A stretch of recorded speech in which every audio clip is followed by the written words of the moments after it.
بیانات کے نوٹیفیکیشنز کے لیے چینل کو سبسکرائب کریں۔ رسول اللہ صلی اللہ علیہ وسلم نے ایک مرتبہ عصر کے بعد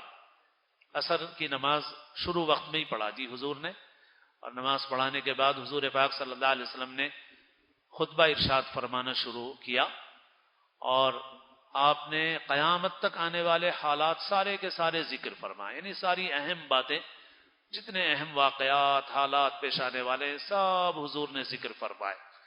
حضرت ابو سعید خدری کہتے ہیں کہ یاد رکھنے والوں نے یاد رکھا، بھولنے والے بھول گئے، اور حضور نے بہت باتیں ارشاد فرمائیں۔ عصر اول وقت پڑھ کر کے مغرب کا وقت قریب ہونے تک، مغرب کے وقت تک حضور نے بیان فرمایا، حالانکہ حضور کا لمبی گفتگو کا معمول نہیں تھا۔ پھر جب مغرب کا وقت قریب آنے لگا تو صحابہ کرام مڑ کے دیکھنے لگے کہ کہیں سورج ڈوب تو نہیں گیا، کیونکہ اندھیرا ہو رہا ہے، مغرب کا وقت ہو گیا ہوگا۔ تو رسول اللہ صلی اللہ علیہ وسلم نے اس پر بھی خبردار کیا۔ آپ نے فرمایا کہ دیکھو، میں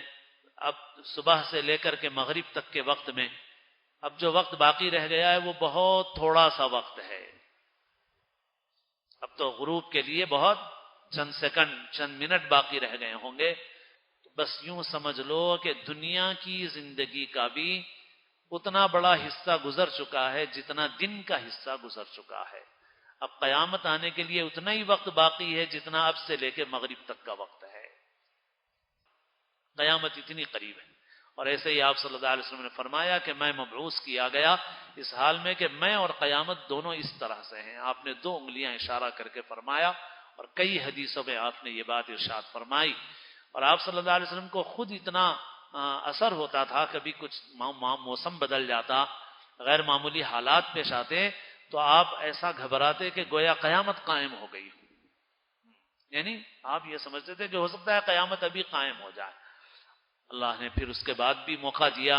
اور اللہ نے تقریباً 1500 سال کے قریب زمانہ گزرا، مگر اب کتنا وقت ہے نہیں معلوم، اور آخری علامتیں ظاہر ہونے والی ہیں۔ جب آخری علامتیں ظاہر ہوں گی تو توبہ کا دروازہ بند ہو جائے گا،